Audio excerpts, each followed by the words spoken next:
Hello everyone, in this video I'm going to talk about improving as a team in CSGO. So from my experience in teams, I've seen that you start playing together, you win some games, you lose some games, but you hit a level where it seems like you are not progressing, you are not really winning too many games, you are not going forward together. So in this video I'm going to try to explain you and give you ideas from my experience what works and how you can improve. So the first and most important thing in my opinion is individual improvement. What I mean by this is every single player on your team has to have a good individual skill and has to improve it every day, work on it, because this is very important. Individual skill is going to sometimes win you rounds that you shouldn't otherwise win just because of some insane kills, and that is not a bad thing. So how you can improve individually is mainly by playing deathmatch. Deathmatch is, from my experience, the most efficient way of improving your aim. You can also play workshop maps that improve your aim and improve your pre-aim, your prefers, whatever. But in my opinion, deathmatch works the best. Uh, Steam maps can work too, and there are professional players, like as an example, Robs. I have heard that he plays only Steam Workshop maps, he doesn't really play that much, and we can all confirm that he has very good aim. So deathmatch is not the only thing that works, but for maybe 60% of people it's going to work way better than workshop maps will. So every player has to play deathmatch every day, or every other day maybe. He has to play every day that he can play, basically, because this is very important. And what we do in my team is, in our Discord server we have a channel where everyone has to send a screenshot of his deathmatch session, basically. We have a rule that everyone has to get 200 kills every day, unless he is away from home that day.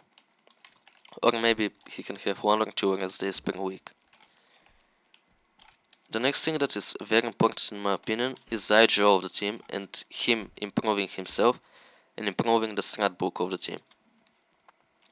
So the IGO is mostly the most important role in your team, because he is the one who is going to make the strats, tactics, he is going to be the one who is calling them during the game, he is going to be the one who has to figure out how to win the game in some scenarios. So how he has to improve is he has to watch demos. If he doesn't watch demos and he doesn't see what teams are doing, what is meta right now, then you are going to be behind.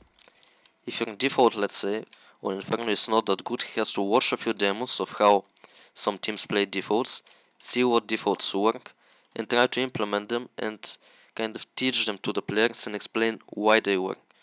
So your IGL has to do those things, and he also has to improve your strat book. He has to make better tactics, better executes, and he has to explain them to the team. Not only make them, but explain them and explain why they work. Explain why you throw this flash, explain why you throw this smoke. You have to explain why it works so your players can understand it better and be more confident in it.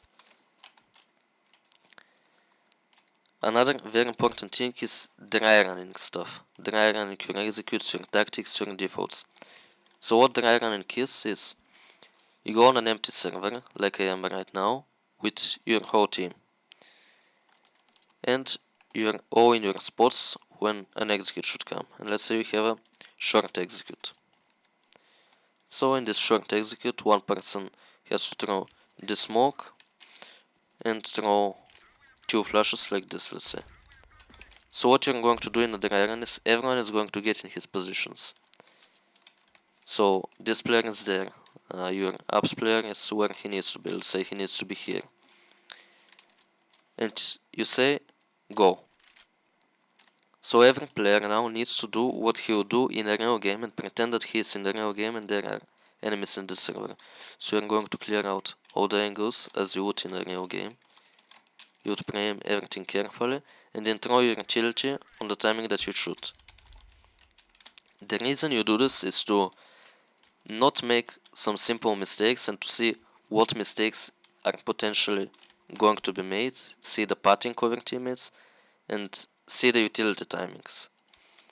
So as an example, there could be a mistake that your anti-hugger has to run like this and clear out the site. But instead, when you're dry running, you see that he runs something like this and doesn't really do what he should do. And dry running will help you with spotting that instantly and being able to explain it. While if you spot that during a game or during a scrim, you can't really explain to him and show him how he should pat it better and how he should go in. Another mistake could be a utility timing. Let's say you want your apps player to throw this flash, but he throws this flash way too early. He throws it when you are still here, and the flash pops, and until you enter the site, the enemies are already not blind. So this is another mistake that you can fix. You can tell him, okay, you threw the flash too early. Next time try to throw the flash 2 seconds after we throw the first flash, as an example. Next very important thing is demo reviewing your own games and scrims. This is very important because let's say as IGL or as any player basically, you cannot see everything that is happening on the map. If you are the pit player and you are playing this angle, you can see what is happening on top mid exactly and what your players are doing wrong. Maybe they have wrong positioning, maybe they have bad utility, maybe they are missing their utility. You cannot see that during a game, and sometimes you can't even notice your own mistakes during a game. So that's why you want to demo review all together so you can spot each other's mistakes and fix those mistakes. And also, don't get hurt by somebody telling you that you played the situation bad. He's not gonna tell you that you played the situation bad because he wants to insult you. He'll say it because he wants you to improve. So if he tells you that a certain peak or a certain nade is bad, just he wants it to make sure that you fix it for the next time, not that he wants to tell you you're a bad player. So demo reviews will help with stuff like this, like small individual mistakes. They're also going to help with team mistakes. Let's say during an after plant on this side you played bad positions, you didn't play together, you couldn't trade each other. That's a mistake, and then you have to think about new setups. And this leads me into my next point in this video, talking about setups, after plants and retakes. Setups on T and CT side are very important. On CT side, setups are going to be before the site execute comes, so you can counter the execute, and on T side the positioning is going to be after you have already done the execute, then you have to do a setup for the after plant that will work and defend the site.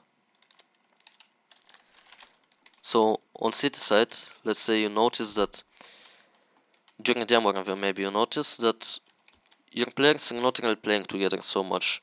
Your short player is kind of isolated, and when he falls back to site, he's not really helping your pit player. Like the side player is just hiding here, while the pit player is basically fighting alone all of the angles.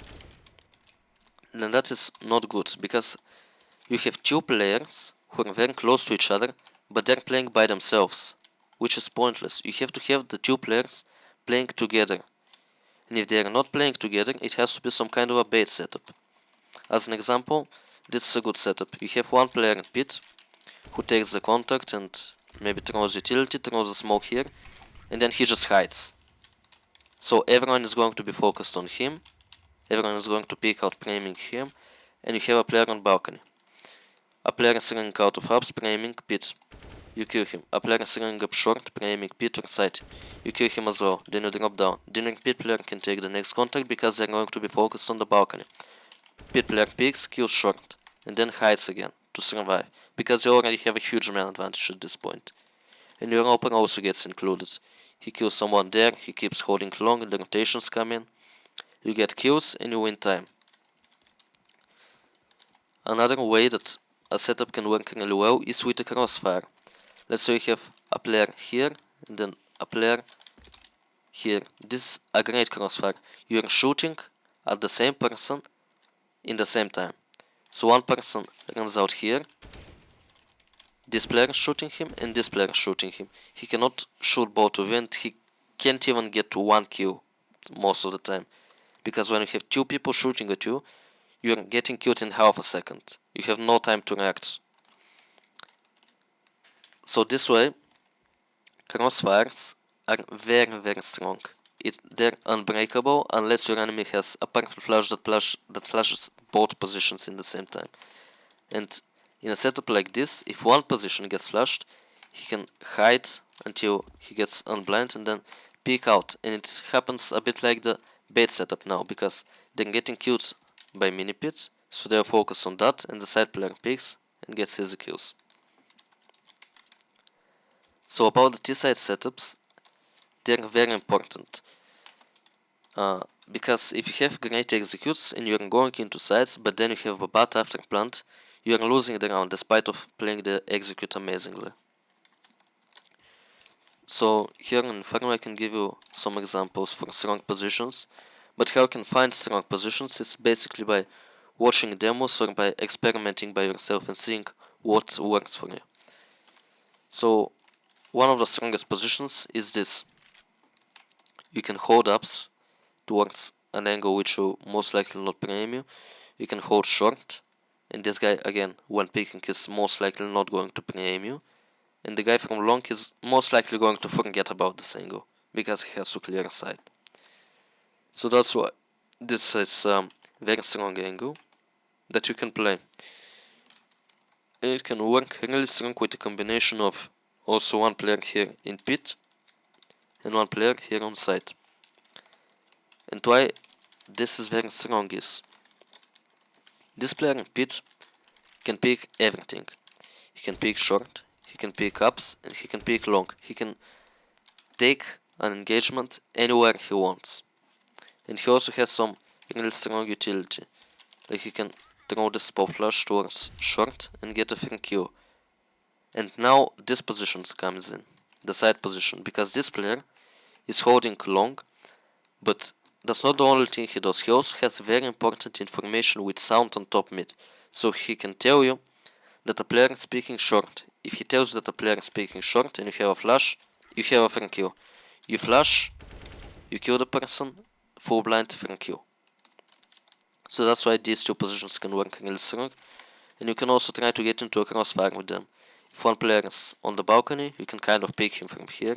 If one player is running up short, you can do a double pick when he's about here. So 1, 2, 3, you pick, he's here, he's getting shot by there and by here, crossfire again, getting killed in half a second, no time to react to anything. And also this player there is kind of being baited by you, in a sense that you take engagement on short, now they know there's a guy pit. You can now pick from here, because he is going to be watching pit and get a free kill onto a person who is not looking towards you. There could be people long fighting with this guy. They're looking at him, so you peek and you get free kills because they're not looking at you. That's a good type of baiting. So you have to talk about those things and introduce new setups. Don't be afraid to ask about new setups. Like ask your short player, hey, do you want to play a setup where you play balcony and I play pit and I just bait for you and then you get free kills? He might say, I don't think this is going to work, I wouldn't feel comfortable in it, but you haven't tried it yet. So try it in a scrim and see how it works. If it works well for you, then you should be comfortable in it, because it's working and it's going to win you rounds. If it doesn't work, then maybe just don't play it, or if there was a big mistake going on, try to fix the mistake and then play it. And if it still doesn't work, then you're just not comfortable in the setup and it's not going to work. But you have to try, you have to experiment with new things. Don't just stay with the same things and never try something new, because to improve you have to go out of your comfort zone and just find new things, explore new things, try new setups, try new tactics, and that's how you're going to improve. So I hope this video helped you. I hope you learned something new, and if so, like the video, subscribe to my channel to not miss out on any upcoming content. Thank you for watching.